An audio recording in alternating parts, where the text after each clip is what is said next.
Allah menciptakan mati dan hidup untuk menuji kalian. Siapa di antaramu sebaik-baik amal, bukan sebanyak amal. Allah tidak minta tahajud sepanjang malam. Bisa 2 rakaat tutup witir, sudah tahajud itu. Tahajud tidak harus 8 rakaat, tidak harus sunnah hajat, sunnah wudu, sunnah taubat, sunnah apa lagi. 2 rakaat tutup witir, sudah tutup, selesai. Ahli witir, ahli tahajud sudah cukup.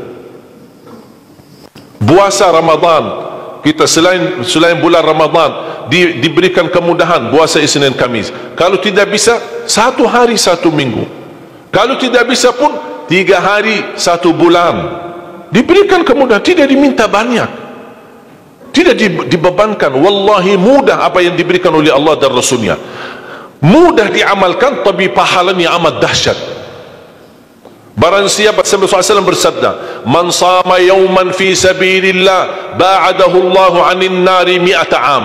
Barang siapa yang berpuasa 1 hari karena Allah, akan Allah jauhkan dari neraka 100 tahun. Ini 1 hari. Bagaimana kalau 30 hari Ramadan? Bagaimana kalau bisa tambahkan salat sunnah-sunnah yang lain?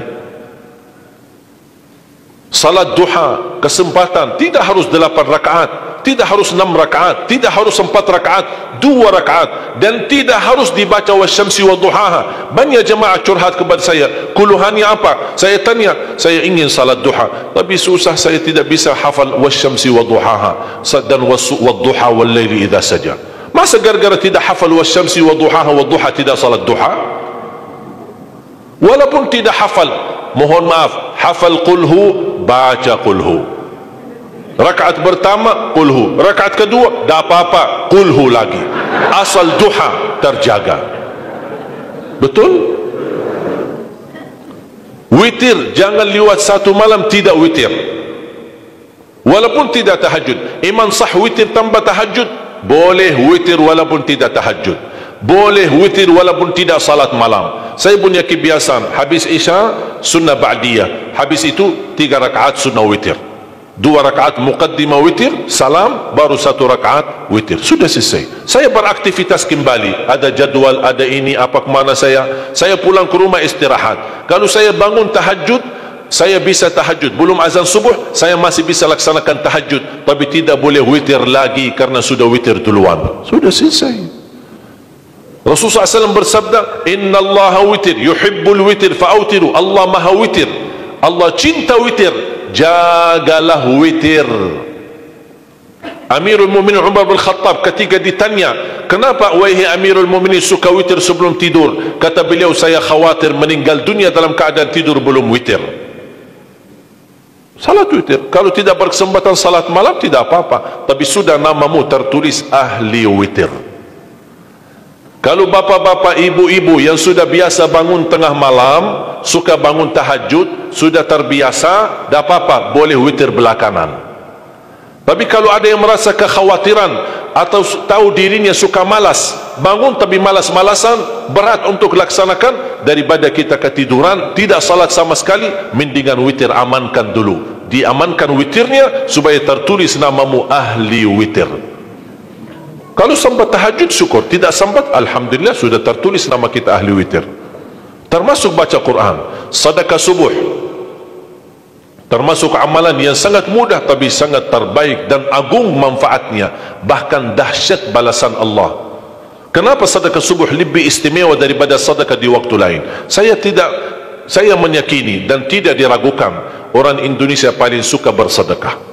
Setiap majlis ta'lim, setiap ada acara kegiatan majlis ta'lim atau kota amal di waktu Jumat, dimanapun ada orang Indonesia pasti suka bersedekah, beramal saleh, mengisi kota amal. Tapi yang perlu diperhatikan pertama sedekah subuh. Kenapa sedekah subuh lebih istimewa? Karena ada malaikat yang Allah turunkan, tugasnya cuma satu, mendoakan orang yang bersedekah di subuh hari. Siapa yang tidak mau doa malaikat? Yang kedua, di subuh hari selalu kita bersedekah, termasuk di waktu subuh maupun di waktu lain. Sering saya memperhatikan jarang jamaah menggunakan doa sesudah sedekah, padahal doa sesudah sedekah atau sedekah disertai doa dahsyat, bahkan doa terjamin makbul. Saya harap mulai hari ini sudah siapkan kotak amal di rumah. Bapa punya satu, isteri punya satu, anak-anak masing punya satu. Apa itu botol, apa itu kaling, apa itu kotak, terserah. Setiap waktu subuh sebelum beraktivitas, isi sedekahnya. Kalau bisa isi disertai doa, pasti banyak hajat bapa ibu. Ya Allah, dengan berkah sedekah ini sembuhkan kedua orang tuaku kalau sakit. Ya Allah, dengan berkah sedekah ini sembuhkan penyakitku, sudah lama saya menderita sakit belum bisa sembuh. Ya Allah, dengan berkah sedekah ini karuniailah kepada aku dan keturunanku menjadi penghafal Al-Quran. Ya Allah, dengan berkah sedekah ini berikan kemudahan bisa ke tanah suci haji dan umrah dan ziarah Nabi Muhammad sallallahu alaihi wasallam. Ya Allah, dengan berkah sedekah ini anakku sedang ujian, termasuk anak-anak, ajarin anak isi sedekah, anak doa, ya Allah saya lagi ujian, mudahkan ujian saya. Ya Allah, dengan berkah sedekah ini titipkan pahala sedekahku untuk kedua orang tuaku. Itu juga boleh, tetapi tolong disesuaikan. Jangan sedekahnya koin-koin tapi doanya sampai terbit matahari. Malu sama Allah. Kelamaan kata malaikat doanya, padahal sedekahnya teng teng teng. Kalau saya usulkan, satu kali sedekah, satu kali hajat. Termasuk anak-anak muda yang sedang melamar kerjaan, isi sedekahnya. Ya Allah, mohon dengan berkah sedekah ini mudahkan lamaran kerjaan saya supaya diterima, menjadi kerjaan yang membawa rezeki yang halal.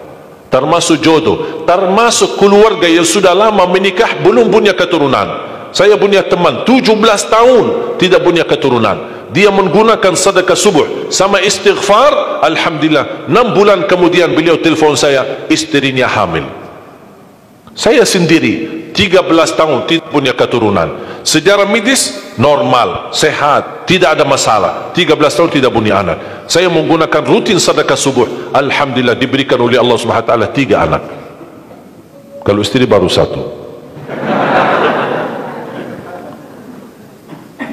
Dahsyat manfaatnya sedekah subuh untuk hajat kita.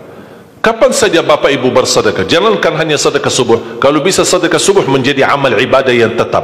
Selain sedekah subuh, kalau anda gunakan sedekah dimanapun, termasuk di hari Jumat, isi kotak amal, jangan lupa disertai doa, sebutkan hajatmu. Siap?